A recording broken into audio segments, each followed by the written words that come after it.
Capítulo 36. Água doce. 15 de julho de 2019. Daniel socou o volante do carro com raiva redobrada.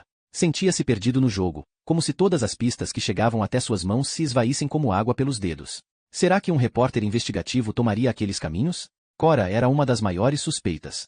Com todas as informações sobre o passado e os maridos dela, não era difícil colocá-la em sua mira. Talvez ela estivesse escondendo a arma do crime e tivesse preparado aquele espetáculo para conseguir a proporção desejada para sua inauguração. Nem mesmo Daniel conseguia acreditar nessa teoria. Quando tentava, se perdia. Me pegou numa hora ruim. Estou no meio de outro trabalho, disse Sky do outro lado da linha. Em outro momento, Daniel consideraria ligar mais tarde. Eu realmente preciso de ajuda. 1 minuto. Daniel ouviu a cama Ranger. Enquanto isso, manteve os olhos pregados no estacionamento localizado nos fundos do posto. Imaginou que a qualquer momento aquele doutor sacana pegaria um carro e o levaria até o assassino de Romeu. O que tá pegando? Alguma porra aconteceu no caminho da ambulância, disse Daniel. O documento do óbito diz que ele morreu no caminho. Acho que rolou algo no percurso. Daniel, eu preciso que seja objetivo. O que quer que eu faça? Ele fechou as pálpebras, respirou fundo. Gostaria de acender um cigarro. Saber quem estava na ambulância com o médico. Esse tipo de coisa é por escrito. Geralmente um livro que fica dentro do carro. Daniel refletiu por um tempo. So an imposter. Tem 3 meses, disse. Eles devem ter arquivado. Parece pouco tempo para um livro e um lugar minúsculo como esse ninho de passarinho aí. Não diria arquivado. Deve estar em algum lugar da administração. Tem certeza de que não tem como rastrear isso por aí? Tem certeza de que precisa de mim? Perguntou ela em um tom desagradável. Preciso saber tudo o que aconteceu nesse ambulatório nos dias 2 e 3 de abril. Todos os cadastros novos. Quem entrou, quem saiu, atestados de óbito, tudo daquele dia. O que eu puder conseguir daqueles computadores. Estou no meio do outro trabalho. Não agora, insistiu Daniel, irritado. Por favor, Sky. Eu preciso disso. Não aguento mais ficar aqui. Está tomando seus remédios? Perguntou ela, desconfiada. Acabaram. Você está sem dormir esse tempo todo? Vai me ajudar ou não? Ela considerou. Estalou com a língua no céu da boca, emputecida. Conecte sua máquina em um cabo de rede e eu copio os inputs desse dia em específico, ok? Tenho que ir até lá? Sky encerrou a ligação. A melhor forma de invadir um hospital é pela porta da frente, disse Daniel para si mesmo. Quase 10 minutos depois, repetia o mantra para tomar coragem. Você consegue fazer isso. Bateu a porta do carro e seguiu com a mochila pendurada no braço. Caso fosse pego no flagra, já tinha a desculpa pronta. Precisava carregar meu computador. Simples assim. E talvez por isso mesmo o coração batuco as pressas quando ele retorna para o posto de saúde. Ignorou o segurança barrigudo no portão da entrada, avançou pelos corredores olhando os adesivos nas portas, meteu a mão na porta do administrativo e simplesmente entrou. A sala apertada e vazia fedia a um desinfetante de lavanda recém-passado no chão. Prateleiras com arquivos, uma cafeteira num canto, mesas com computadores arcaicos de bojos gigantes. Daniel escrutinou tudo depressa em busca de um cabo de rede. Correu até um dos computadores, conectou seu notebook, e Sky logo dominou o cursor. Um bloco de notas pulou na tela com a mensagem. Bora, macho. Deixa de medinho e consiga o que precisa. Ela apagou a tela. Uma ponta de ofensa cutucou-o por dentro, mas ele terminou rindo da própria fragilidade. Ok. Agora, os registros dessa merda. Daniel correu os dedos pelas pastas e arquivos empilhados. Havia arquivos de departamento pessoal, formulários, envelopes com radiologias, contas. Nada que se parecesse com o documento de registro, mas havia algo que ele pensou 10 vezes em usar. Preparado para ser perseguido e preso, ele fechou a porta da sala e andou pelo corredor forçando o queixo para cima com o máximo de confiança. O único problema do jaleco sobre seu corpo estava no nome bordado no bolso. Dra. Marcelle Prestes da Silva. Ele tentou disfarçar o nome com o bolo de cadernos e pastas presos no peito. Alguns pacientes pelos corredores buscavam reconhecê-lo. Uma moça chegou a chamá-lo de doutor, mas ele se adiantou sem olhar para ela, sempre inspecionando as palavras coladas nas portas. Esbarrou com uma jovem ruiva. Ela sorriu de modo gentil e seguiu adiante. Oi, chamou Daniel, aproximando-se dela e fazendo-a parar. Oi, você é novo por aqui? Sim. Ah, Suzy, disse ela, estendendo a mão. Ele apertou a mão da moça e notou a reação dela ao choque de suas mãos geladas. Eu tô um pouco perdido, confesso. Posso ajudar? Eu também sou nova, mas é que o doutor Navalha me pediu as atas que as equipes assinam quando saem para um atendimento ambulatorial. Ele arriscou, sabendo que estava indo um pouco além do eticamente recomendado para sua profissão. Ela riu. Você fala engraçado. Disseram que ele é o cão, né? Mas não precisa ficar nervoso. Não, é na sala de troca de plantão. Uma gota de suor insistiu em escorrer pela testa nervosa de Daniel. Foi mal. Você pode me mostrar onde é? Ah, sim, claro. Bem-vindo ao hospício. Daniel acompanhou os passos rápidos de Suzy por um corredor cheio de portas. Um cachorro vira-lata desfilou no meio do caminho e ele quase achou que fosse uma de suas alucinações. Suzy estava acostumada. Tô exagerando. Aqui é bem tranquilo. Você tá vindo de onde? Daqui. Moro aqui perto. Não, tipo, você estudou onde? Você é daqui? Perguntou ele para não ter que responder. Sim.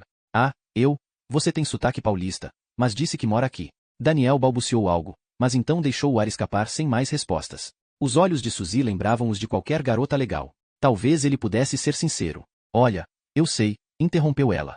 Sei quem você é. Eu tava lá no dia e tenho amigos no teatro. Os dois se encararam por alguns segundos. Então ela tocou no braço dele e continuou. Romeu não merecia o que aconteceu. Isso é por ele. Capítulo 37. Água Doce. 15 de julho de 2019. Dentro do carro, ele sentia a bunda doer de tanto esperar. A tensão sobre os músculos retesados acumulava doses de estresse pelo corpo. Tão perto e tão longe de casa. Eles me demitiram. Algo aconteceu na estrada naquele dia, a caminho do hospital. Não posso contar mais nada. Não posso. Você não sabe com quem está mexendo. As frases da enfermeira rodopiavam em sua cabeça. Quanto mais o tempo passava, maior a sensação de medo.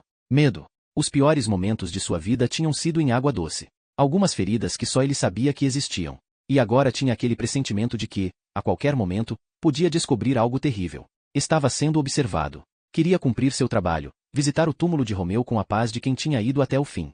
E depois desaparecer para nunca mais voltar. O céu já tinha perdido as cores vibrantes e ganhado tons sombrios quando o celular de Daniel tocou de novo. Número desconhecido. Oi, Sky, saudou sem animação. Ela demorou uns segundos para responder. Então falou com uma nota de preocupação. Você está bem? Silêncio de novo. E você? Bem? Perguntou ele.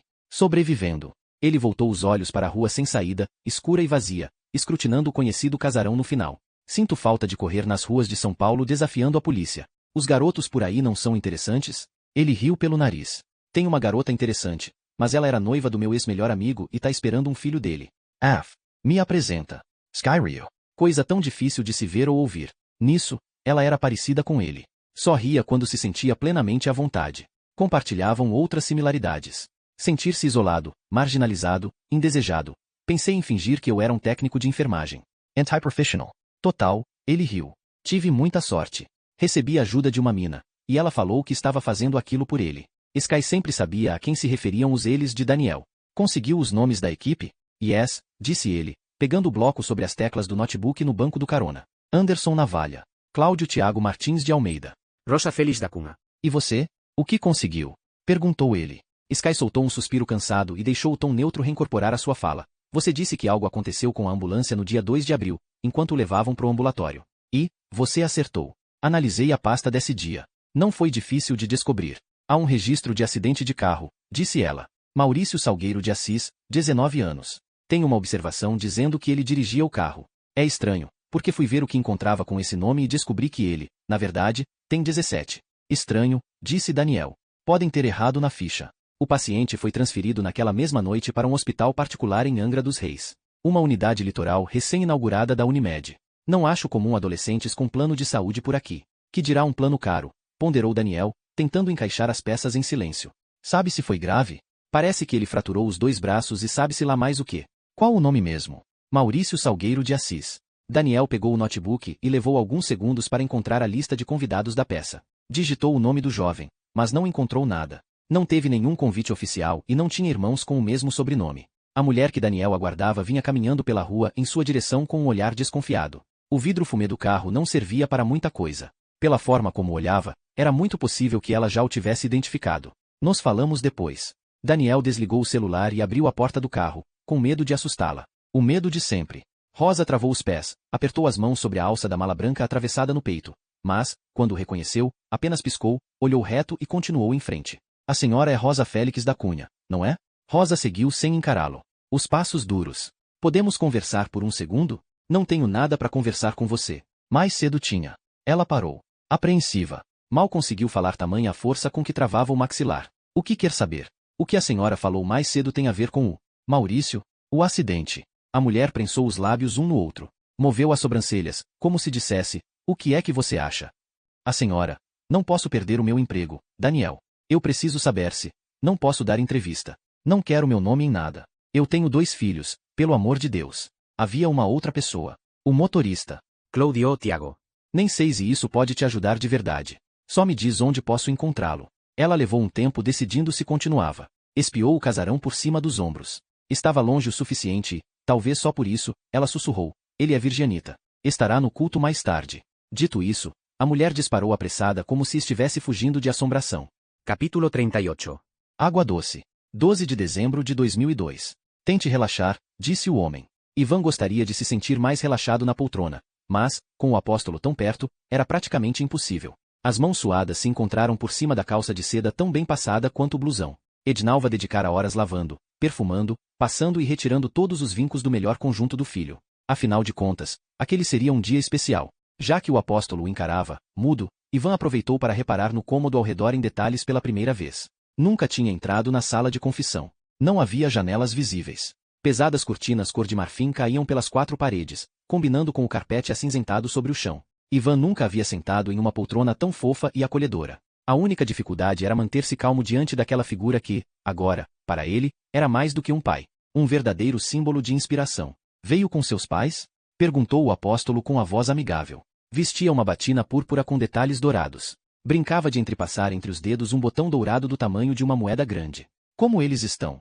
Vim com meu irmão. A voz saiu entrecortada. Ele soltou um pigarro. Gostaria de parecer mais firme, mas as pernas tremiam. Raríssimas vezes tinha conversado com alguém tão importante. De perto assim, nunca. Vejo que seus pais preferem que ele esteja no lugar santo o máximo de tempo possível. Isso é bom, disse ele com um leve sorriso.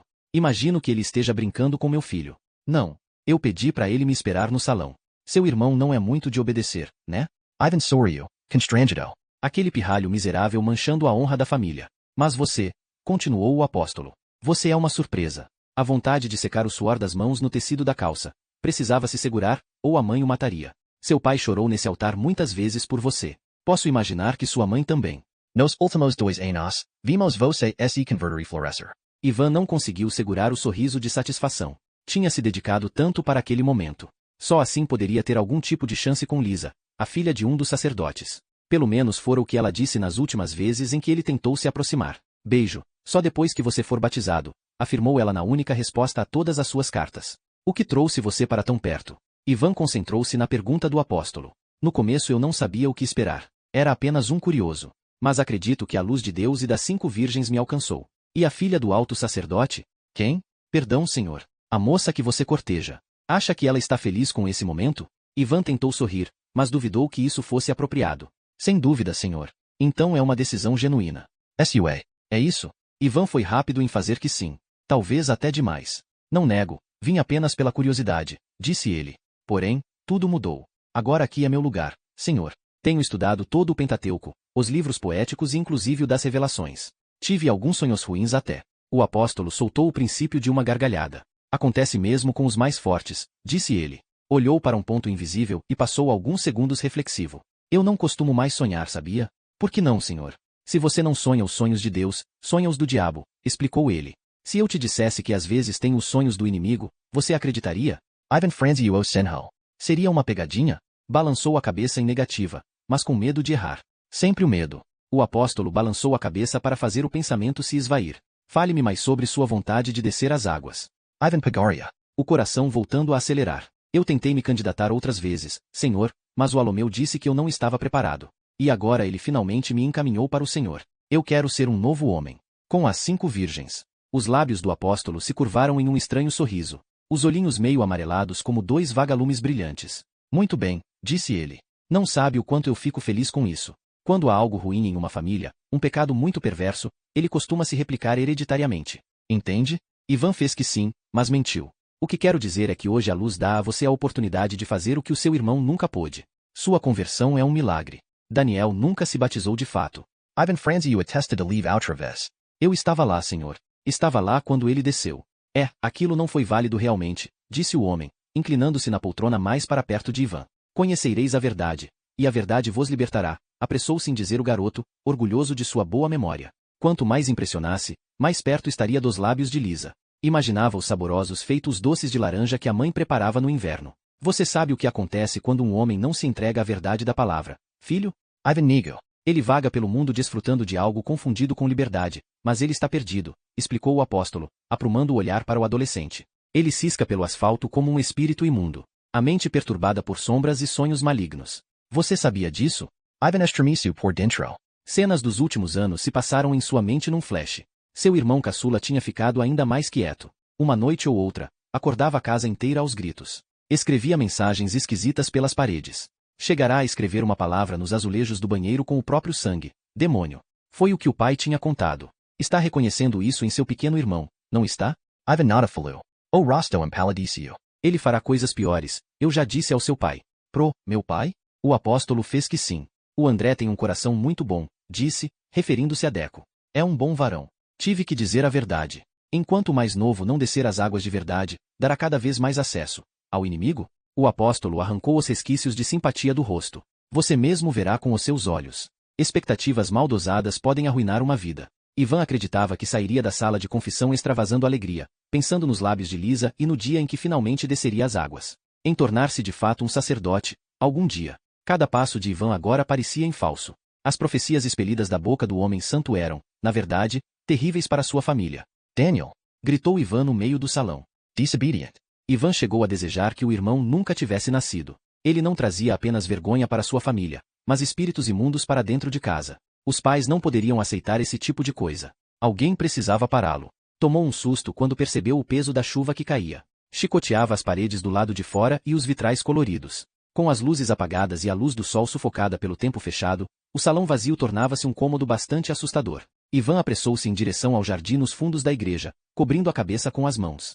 O menino não estava em parte alguma. Não havia nem sombra dele no meio da chuva aí, a não ser que a porta encostada do casebre aos fundos. Idiota. Aquela não era a hora de brincar. Ivan avançou em direção à porta com passos lentos. Nunca havia se aproximado da pequena construção, nem mesmo podia acreditar que o irmãozinho se escondia ali. Era só que... O corpo de Ivan Estremiçu por inteiro. Você mesmo verá com os seus olhos. Ninguém contou para Ivan. Ele mesmo registrou a cena com os próprios olhos. Sentados no sofá empoeirado, fracamente iluminados pela luz que vinha da porta entreaberta e da janela no alto do cômodo, os dois meninos provavam os lábios um do outro. Daniel e Romeu. Capítulo 39. Água doce. 15 de julho de 2019. Sentado na última fileira do lado dos homens, Daniel aguardou. A não ser pela senhora varrendo o chão, o salão ainda estava vazio quando ele chegou. A mulher não devia fazer a mínima ideia de quem ele era, porque ofereceu café, sucos de frutas. Se soubesse que falava com o menino que passará anos humilhado na banheira de prata reluzente a alguns metros de distância, talvez não chegasse tão perto. A senhora sabe dizer quem é o irmão Cláudio Tiago? Perguntou a ela. Claro. Um homem bom. É o irmão que roda com a Kombi para trazer os irmãos com dificuldade de locomoção, entende? Explicou ela, dócil.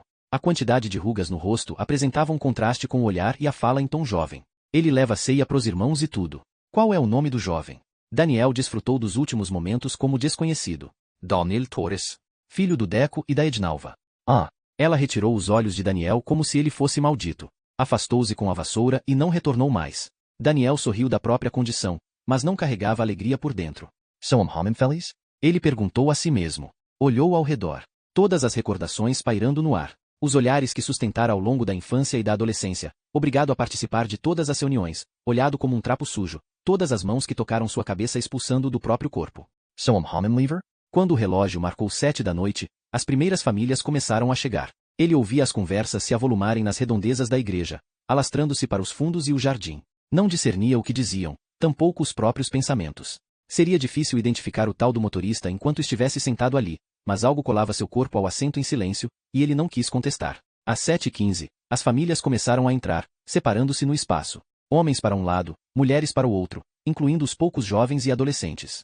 Deco, Ednalva, Ivan e Lisa sentaram-se todos na primeira fileira, sem reconhecê-lo nos fundos. Durante os 15 minutos seguintes, as pessoas encheram o ambiente. No entanto, a última fileira dos homens neo, foi preenchida por ninguém mais além de Daniel. Ele encarava os homens que se sentavam ao seu lado, mas então, quando olhavam bem, trocavam de assento, como se ele fosse o banco vomitado do ônibus, o garoto leproso de água doce. Endemoninhado. Os últimos a entrar foram o apóstolo e Olga. Não esperava vê-la ali devido ao comentário de Camila, mas ela fez uma entrada e tanto. A mulher se vestia toda de preto, com um véu no rosto. Euclides tinha a batina preta coberta por uma estola dourada. Ao contrário da esposa, exibia um sorriso. Cruzaram o meio da capela como se estivessem se casando. Conforme passavam, a fileira de fiéis se levantava e dizia com as 5 virgens. Era estranho assistir aquela cena depois de tanto tempo. O casal caminhou até o altar. Olga fez uma reverência para o homem e dirigiu-se à primeira fileira das mulheres. Há quantos anos repetia a mesma palhaçada? O homem ocupou o principal assento do altar. De cada lado, ficavam 2 anciãos, os altos sacerdotes. Depois que o apóstolo e Olga entravam, era proibida a chegada de qualquer outra pessoa. No entanto, ele entrou assim mesmo. Todo vestido de preto e descalço. Sentou-se ao lado de Daniel, gotejando no banco e pelo chão. Vá embora, pediu Daniel com a voz fraca. Manteve o olhar fixo à frente, enquanto a pressão baixava e a cabeça mareava. Você está perto, disse Jonas. Daniel fechou as pálpebras, mas pôde sentir Jonas inclinar o rosto para ele. Percebeu que eu mudei de roupa? Daniel franziu o senho e olhou para Jonas o mais disfarçadamente possível. Não se lembrava de vê-lo vestindo blusa e calça pretas. Viemos para um enterro, ele disse. Daniel voltou o rosto para a frente, desejando que o louvor começasse, mesmo não tendo mais seu antigo inário. Se vomitasse água ali, não escaparia das mãos que viriam ao seu encontro como garras. Nunca escaparia. O apóstolo ficou de pé e começou a falar, mas Daniel achou que tivesse perdido a audição, pois nada conseguia ouvir além da voz do menino. Não é culpa sua, disse Jonas. Daniel podia escutar as gotas pingando dos pés da criança. Atingiam o piso quadriculado do chão. Nada de ouvir o apóstolo. Os fiéis abriram as bocas e começaram a cantar com um pouco de empolgação. Tudo parecia acontecer em câmera lenta e sem som. Não tenha medo, disse Jonas. Está perto de acontecer. Daniel tremeu por dentro. Uma onda borbulhante. Pareciam mãos apertando-lhe as entranhas, chacoalhando a água do corpo. Pare, implorou Daniel. Algumas cabeças viravam para espiá-lo. Ele tentou descolar-se do banco, mas era impossível. Está perto de acontecer, disse Jonas. Pare. Daniel deu um berro e fechou um punho em direção a Jonas, mas sua mão foi parar em cheio no banco de madeira. O barulho do soco estalou. Reverberou como um choque, percorrendo todo o seu braço. Silêncio. Jonas tinha desaparecido. Os fiéis não precisaram de muito tempo para saber de onde tinha vindo a interrupção. Daniel prendeu a respiração. Olga lançou-lhe um olhar à distância e aproveitou o momento. Levantou-se em seu adorno de viúva. Tinha uma arma na mão. Com passos decididos, chegou bem perto do esposo, de frente para os olhos dele, enfiou a pistola na boca e apertou o gatilho, explodindo a própria cabeça. Capítulo 40. Água Doce. 15 de julho de 2019. Como a maioria das pessoas no recinto, Daniel permaneceu encolhido em seu banco, sem acreditar no que tinha acontecido. Seus pensamentos multiplicavam-se com velocidade. Nenhum deles falava mais alto do que: a culpa é sua e você perturbou a mulher. Gostaria de andar até Olga e olhar a arma de perto. Gostaria de ter entendido as falas de Jonas para salvar a mulher do mesmo destino do filho. Gostaria de tomar atitudes corajosas, mas tudo o que fez foi aproveitar a lentidão das pessoas para ficar de pé e sair de fininho. Quando desceu as escadas, tomou um susto com o balanço do próprio corpo, bambo de tanto nervoso. Não parou para admirar os eucaliptos embelezando a clareira de frente para o templo, onde muitos carros aproveitavam para estacionar. Acelerou o passo pela calçada em busca do próprio carro, mas, Daniel. Não, porra. Daniel continua andando. Conhecia aquela voz. Os passos do irmão foram mais rápidos que os dele. Com uma mão agressiva, Ivan cavou o ombro de Daniel, virando-o com brutalidade. Para onde você pensa que vai? Vociferou o irmão mais velho. Não te devo satisfação, disse Daniel. O coração descompassado e o rosto salpicado com gotas de saliva. Não vai se esconder igual da última vez, disse Ivan com os dentes trincados. Eu nunca fugi. O que foi que você fez com ela? Você matou o seu namoradinho e agora a mãe. Fez a mulher do apóstolo se matar. Sem matar. Acusou Ivan. A frase afiada atravessou a consciência de Daniel, levando sua boca a secar. Eu devia ter acreditado no apóstolo. Ele disse que você faria coisas piores. Meu Deus do céu. As palavras arrancaram lágrimas do irmão mais novo à força. Ele bufou igual a uma criança, mas secou os olhos com os dedos trêmulos. Me deixa em paz. Mas Ivan agarrou-o pelos ombros, cravando-lhe as unhas. Os olhos agigantavam-se, infeccionados por um ódio quase animal. Você é doente. Você é um câncer. Tá matando o meu filho. Vai a se fader. Daniel empurrou o peito do irmão com força e recuou, desequilibrado. Algo se repuxava por debaixo de sua pele. Ele gritou. Ivan andou de um lado para o outro. A igreja não conteve a aglomeração de pessoas. Os fiéis agora espalhavam-se por toda parte. Um verdadeiro assomo de desespero. Você falou com ela, não falou? Perguntou Ivan, voltando a apertar os braços do irmão. Você perturbou a dona Olga? Hã? Responde, desgraçado. Daniel nada disse. Ivan tinha os olhos marejados de ódio. Por que você sempre me odiou? Quesaber Ivan. O quê? Era você quem me odiava e me chamava de queridinho do papai. Eu não odiava você. Eu sabia quem você era. Você não merecia a atenção deles. Foda-se a atenção deles. Ivan soltou uma risada louca. Você não vai passar desta vez, Daniel, disse ele. Não importa para onde você vá, nós vamos caçar você até que se arrependa de tudo o que causou a esta cidade. Vamos queimar você. Acende a porra do fósforo então, respondeu por impulso. Estava cansado de correr a vida toda. Não acho que você seja capaz de muita coisa. Os olhos de Ivan queimaram de fúria. Você tem um monstro dentro de você, disse o irmão, horrorizado. Todo mundo tem monstros, Ivan. Os piores são aqueles que se disfarçam de santos a vida inteira.